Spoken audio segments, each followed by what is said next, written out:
Now, your own father is a police officer, right? He was, and I have two cousins that are currently police officers, and I have many friends and comrades that are police officers. Okay, so how is it when you have these conversations with your father, being that he was a police officer?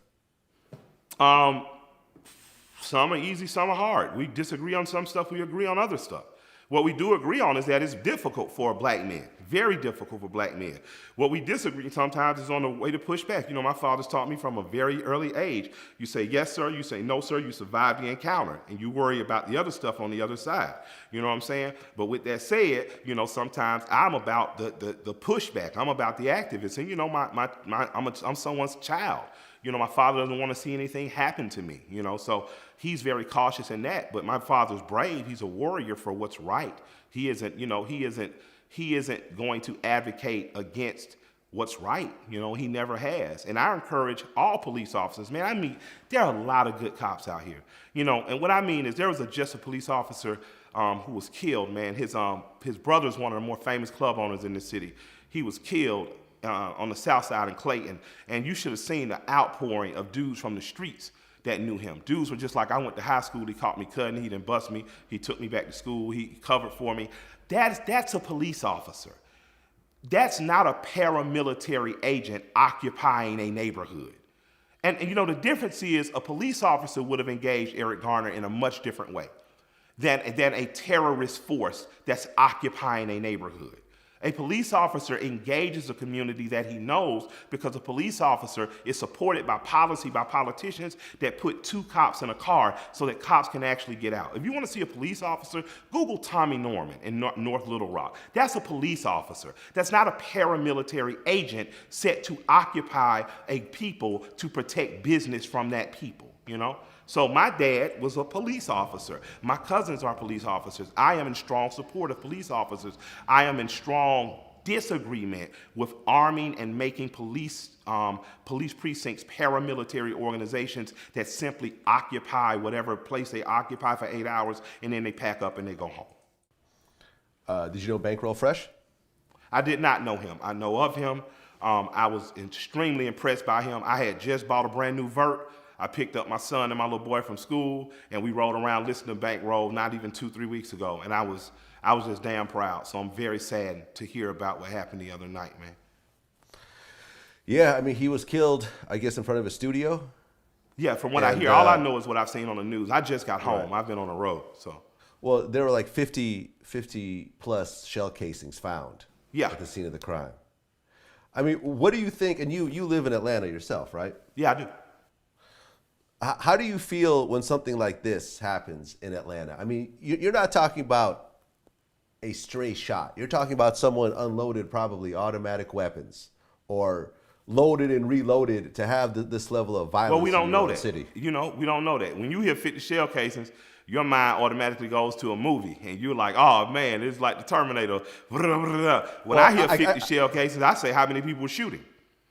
You know, when I think 50 shell casings, I'm going to think, oh, man, well, it must have been like 4 people shooting, and everybody just dumped and didn't know what they was doing. Like, you know, so I shoot. So I'm not saying that couldn't have happened like that. What I'm saying is when I hear 50, I think multiple guns. Now, I don't know what happened, but I don't envision it like a movie.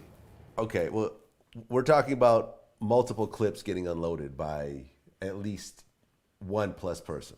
Yeah, it could have happened. If not more. But so you're talking about a very violent situation, and in hip hop on top of that. I mean, how do you feel about that? It hurts me. It hurts me. You know, I hate to hear it. I wish that these young men who get this opportunity could understand that the opportunity that they have is bigger than petty arguments and beef and anger. But, you know, with that said, man, the human ego and the human emotion has done far worse. You know what I'm saying? I feel bad, man. It's no explaining it. I just wish I could sit young homies down and just say, trust me, man, in a year, this shit won't even matter. Like, what you're angry about right now, I promise you, in a year, it won't even matter. In a year, man, you'll be done went through so much money. You'll be able to made love to so many women. You'll be able to buy your mama so many cars. It's just not gonna matter. You know, I know your ego hurt right now, but it's not gonna matter. I don't know what happened, but like I've been out there, man. I've been in college. I've been in the streets. I've done every dumb and intelligent thing you can do. And the older I got, just the more I realized what really matters, man, is the woman, if you have one, or man, if that's what you like, your children, your family, you know, whatever your passion is in life. And I just wish these young men could get that. Like, that's what hurts me. You know, it hurts me that this kid is gone because I was so impressed by him. He was so talented. His swag was through the roof. What scares me is that more violence will come because I know people loved him. You know what I'm saying? And I don't want to see more violence come in a city like Atlanta, because Atlanta is one of the last of the chocolate cities. You know, we lose Atlanta, that's it. You know, it's not very good. And I would hope that we would better hold our legacy like that. So, you know, for people involved, man, I'm gonna just keep praying. I hope y'all do too, because I honestly just, I'm hurt. I'm hurt by so many young men throwing their life away with violence when they don't have to. Like, how heavily were you into the street life at certain points of your life? You get in the street life early. You get in the street life time, you're 12 years old and you can look out for somebody. And they give you $50 for looking out. You know, you're in the street life when you're 14 and somebody front you a bomb. And you know, you do it a couple times, they won't give you a raise, you run off from it. Your street life when you get in freshman year in college and realize nobody in college does crack cocaine. I can't sell that shit no more, so you start selling weed. You know, you're in the street life when you step away from what's legitimate, you know, when you're working at the AutoZone selling coke, you know what I'm saying? You're in the street life. The thing for me, though, is I always understood that there is no end. No, there is, Scarface died. You know, that's what I picked up from that movie as a kid. The people that I saw successful in the streets were the old men who own something. They own barbershops, they own garages, they own liquor stores, they own convenience stores. So for me, even in the middle of the street life, I was always focused on doing something else. I was always focused on the thing. For me, it was music. I went into music, and I immediately went into music, and I started flourishing, and I didn't have no reason to do that other stuff anymore. You know, I think that oftentimes people get so caught up in the glamour of it. Well, man, Mike, tell me when you was about, if you know anybody from Rainbow Drive in Decatur, they know me for real. If you know anybody from Adamsville to Collier Heights, Bankhead, they know me for real. If you go and go ask some homies that might know your uncle, they'll tell you for real. But in terms of me, man, I'm more interested in sharing the story of I transitioned out of that bullshit. And if you got $5, $10, $15, $20, $25,000, you can transition out of the street life. For $5,000, you can set up a goddamn snow cone stand. You know, for $10,000, you can set up a nice storefront. For 15 or 20, you can get you a small walk-in, walk-out Subway. But what you don't have to do is stay trapped in the cycle of making money, going to the club, buying cloudy jewelry, buying used premium cars, trying to impress other men by having candles on your bottles. You don't have to do that. You don't have to do that. You know what I mean? There is an alternative. You can hire an accountant to teach you what to do with your money. You can hire a lawyer to teach you how to shift your money. You can make sure your girl has good credit so she can actually get a building in her name. But you do not have to continue the current bullshit that you're doing. You just don't.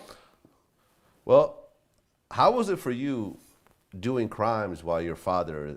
My father wasn't a cop anymore by then, but some of his old comrades were, and my cousin was. So for me, bankers have no remorse in stealing your money. They don't give a damn that they took $30 billion in overdraft fees. Drug dealers do have a sense of remorse for what they do. That's why they support little league teams. That's why they help old people with turkeys at Thanksgiving. That's why they buy winter coats and school supplies. Because when an emperor and a pirate are talking, an emperor often takes the pious judgment that somehow the pirate is wrong for robbing ships. But the pirate is always duty bound to me to remind the emperor that what I do for ships, you do to countries and people and humanity, you know? That's a very famous conversation too, if you guys Google that one, the emperor and the pirate. For me, I held a remorse for what I did. but I was very much a capitalist on the streets. I was very much like, I had a set of moral codes. I'm not gonna sell to a pregnant woman. I rapped about it on Crown when I did, so you want to hear that. I knew I was gonna keep a job even with, so I still worked 4 hours a day no matter how successful I was, because if I ever went for a judge, I was gonna be able to tell a judge, hey man, it was just something I was doing. I did everything I could do to insulate myself against arrest, and luckily I was never arrested, and I was pretty successful as a mid-level drug dealer. But what I never, ever, ever did was allow myself to think my full-time job was selling drugs. What I never, ever allowed myself to think was that if I had $15,000 in the closet, that I was supposed to go to the club and shine on niggas. Like the first $20,000 I counted out of cash, we went out and bought studio equipment. You know, and so my dream was constantly focused on escaping that bullshit. It was never, ever in relishing in it. And I believe that there's so many more brothers that could be more valuable to our community as entrepreneurs if they were taking their seed money. Everybody started with crime. Joseph Kennedy was a bootlegger. Prescott Bush did his scams. Donald Trump's granddad owned fucking bordellos or fucking whorehouses. And you know, crime as a first step, I'm not judging you. I only judge you when you repeat stupid cycle twice. We don't have to do that. We can use the crime or the criminal class to come up off of. And that's all I want criminals to know. You know, saying it in the music and shit is entertaining. Trapping out the bando is one of the greatest phrases I've ever heard in my life. But I really trapped out of the bando. That shit stank. The water didn't work. You were shitting in a goddamn blue shit in the commode. You were pissing if you could. You know, it's like, the bando is terrible in real life, but it sounds good. So, you know, just know that, enjoy the music, but please, kids out there, understand that the lifestyle is not going to lead you the way you want to go.